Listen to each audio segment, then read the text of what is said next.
Good morning and once again welcome to Pielravenpola. Here behind me we are now packing up the camp and it's all happening really fast at the moment and the level of confidence is getting higher for each day.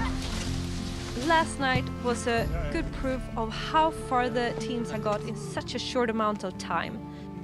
Yeah, today is much better than yesterday. Actually, to pitch the tent it took about 3 hours yesterday, so now it's much better and we are much more relaxed and the fire was much more easier, so it's fine, yeah.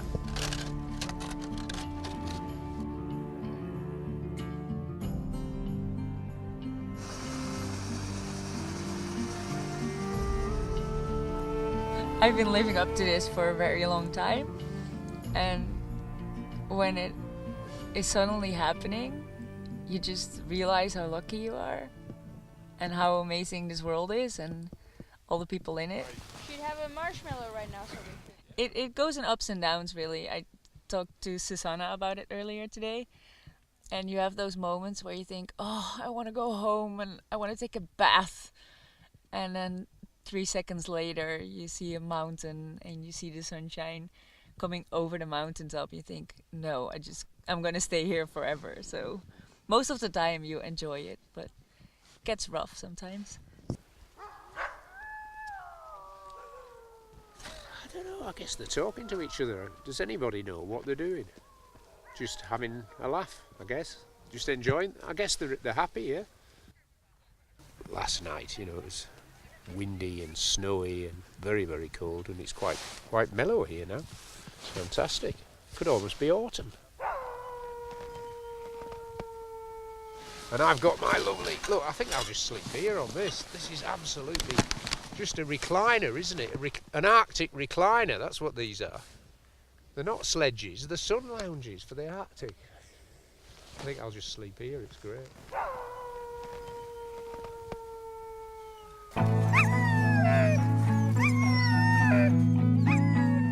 first time we came here, I was like, oh, this stuff is hard because I haven't done it before.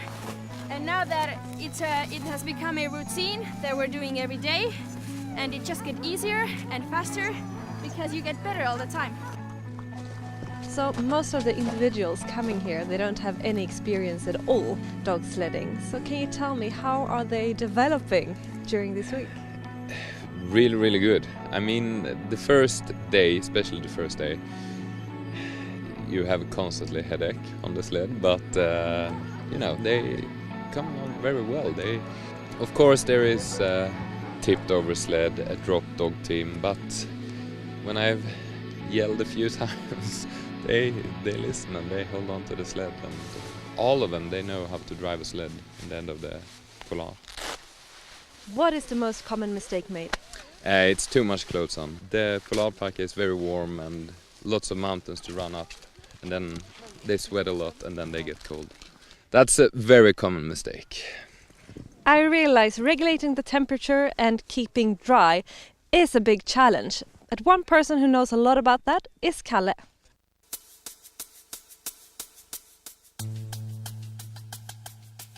You need to stay warm in order to stay comfortable. That's crucial. But what most people tend to forget is to be able to be warm, you need to be dry. If you're not dry next to skin, it doesn't matter how many layers you put on, because you will be uncomfortable anyway. So what does that mean to our participants? They have been equipped with merino wool base layers, which can absorb a small amount of moisture from your body without chilling down your body. And it will allow moisture to transport from your body to the next layer and out into the open air. So that means basically that the merino wool that I'm wearing today, even though it gets a little bit moist, it could still keep me warm. Is that right? Yeah, exactly. The biggest problem with moisture in outdoor life is the moisture from your own body. And I can show you an example here with a glass of water and some steam.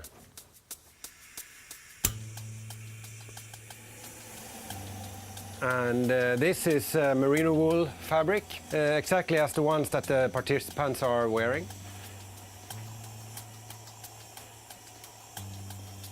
As you see, the moisture comes through easily. Yeah, it does. and you feel it too. But I suppose the biggest challenge will be the outer layer, the shell jacket. Exactly. So this is a piece of eco shell from a jacket, just like the participants are wearing. And as you see here, it's going through the fabric without a bigger problem. Definitely. I suppose the participants will not be this hot inside the clothing. The temperature on the outside will be much colder, so I suppose this is a really good example of what it's going to be like for them during Piellabenpolar. Yeah, you got it, exactly. Moisture must come from the body and out into the open air through the different layers that the participants are wearing.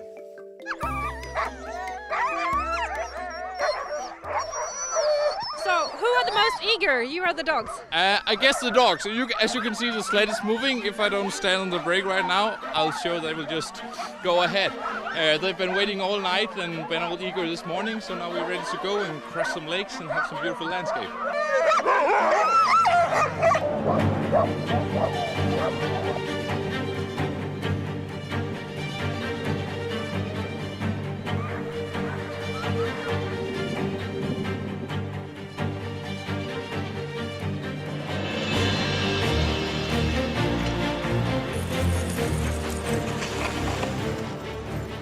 This is really what we came here for.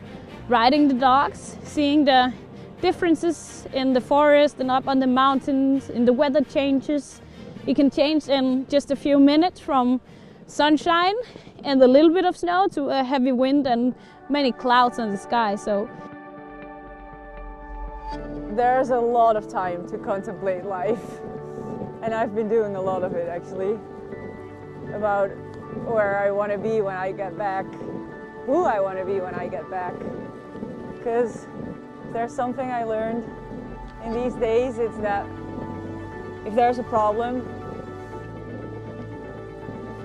either if you can do something, if it's your fault or it isn't, just try to do something about it to make it better, and don't go whine and blame something else. For example, the cold. I think this, really changed me as a person.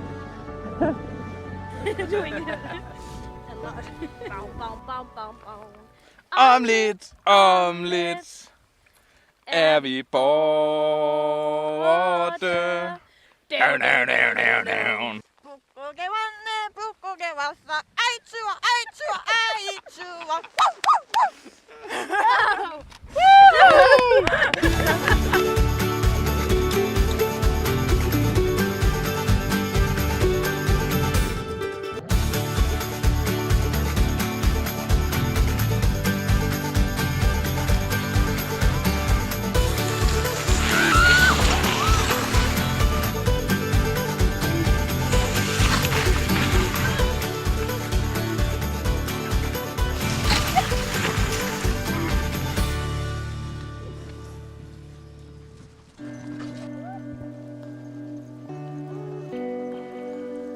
After a tricky day with lots of bumpy roads and steep hills downwards, we have now reached Camp Sevojärvi.